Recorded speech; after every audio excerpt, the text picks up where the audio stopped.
Welcome to Luca and Miguel. Enjoy the video.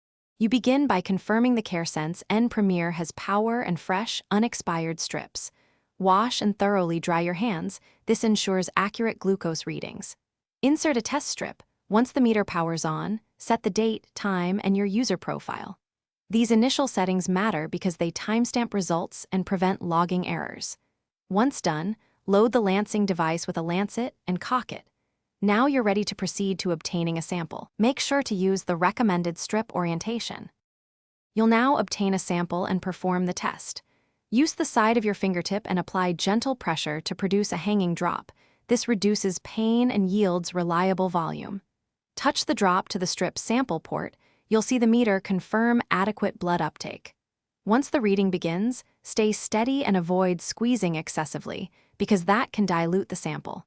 If prompted, follow the on-screen guidance for control solution checks or alternate site testing to validate accuracy before logging results. You finish by reviewing the displayed glucose value and saving it with an appropriate tag like before meal or after exercise. If you use the meter's memory or a connected app, sync or manually record the reading so trends remain clear. Once readings are stored, review weekly patterns to adjust care. If the device shows an error or unexpected value, stop and troubleshoot.